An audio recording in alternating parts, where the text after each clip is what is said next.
நான் துன்பத்தின் நடுவில் நடந்தாலும் நீர் என்னை உயிர்ப்பிப்பீர். அல்லேலூயா, அல்லேலூயா. எத்தனை பேர் விசுவாசிக்கிறீங்க? வசனம் புரியுதா? வசனம் புரியுதா? ஆண்டவர் என்ன சொன்னார் புரியுதா? இந்த கால வேளையில் ஆண்டவர் உங்களை பார்த்து சொல்றாரு, என் அன்பு மகனே, என் அன்பு மகளே, என் தகப்பனே, தாயே, சகோதரனே, சகோதரியே, நீ ஒருவேளை துன்பத்தின் நடுவிலே இந்த நாட்களிலே நீ நடந்து கொண்டிருக்கலாம். உன் வாழ்க்கையிலே உன்னை துன்பங்கள் சூழ்ந்து கொண்டிருக்கலாம். நீ எந்த பக்கம் போனாலும் உனக்கு துன்பம், எந்த வழி போனாலும் அடைக்கப்பட்டு இருக்கலாம், கதவுகள் எல்லாம் மூடப்பட்டு இருக்கலாம், வழியே தெரியாம திகைத்து நின்று கொண்டிருக்கலாம். இந்த கால வேளையில ஆலயத்துக்கு புறப்பட்டு வருவதற்கு முன்பாக கூட, ஆண்டவரே நான் என்ன செய்வது என்று சொல்லி திகைத்து கண்ணீரோடு, கவலையோடு, வேதனையோடு இந்த இடத்துல வந்து நீ உட்கார்ந்துட்டு இருக்கலாம். உன்னை பார்த்து தான் ஆண்டவர் சொல்றார். என்ன சொல்றார் தெரியுமா?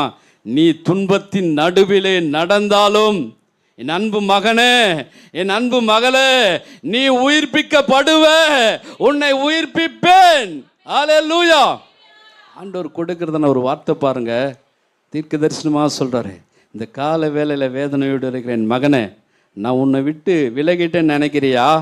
உன்னை மறந்துட்டேன்னு நினைக்கிறியா? இல்லை, என்னுடைய உள்ளங்கையில் உன்னை வரைந்து வைத்திருக்கிறேன்.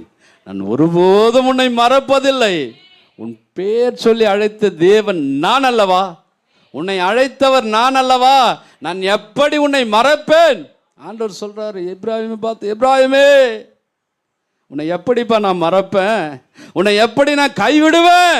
எப்படி உன்னை நான் கைவிடுவேன்? இன்னைக்கு உங்க பேரை பார்த்து ஆண்டவர் சொல்றாரம்மா, உங்க பேரை கூப்பிட்டு சொல்றாரு, உங்க பேரை கூப்பிட்டு சொல்றாரு. துன்பத்தின் நடுவில் நடக்கிற என் அன்பு சகோதரனே, துன்பத்தின் மத்தியில் வாழ்ந்து கொண்டிருக்கிற என் அன்பு தகப்பனே, துன்பத்தின் மத்தியில் வாழ்ந்து கொண்டிருக்கிற என் சகோதரியே, உன் பேரை சொல்லி சொல்றாரு. நான் எப்படி உன்னை மறப்பேம்மா? நான் எப்படி உன்னை மறப்பேன் சகோதரனே? நான் எப்படி உன்னை கைவிடுவேன்? உன்னை அழைத்தவர் நான் அல்லவா? உன்னை அழைத்தவர் நான் அல்லவா?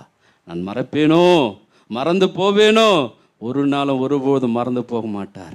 நாம கூட ஒரு சில நேரங்களில் ஆண்டவர் விட்டு தூரம் போயிடுவோம், மறந்து போயிடுவோம். ஆண்டவர் பாருங்க, ஒரு இமிழ் பொழுது கூட மறக்காதவர். ஒரு அருமையான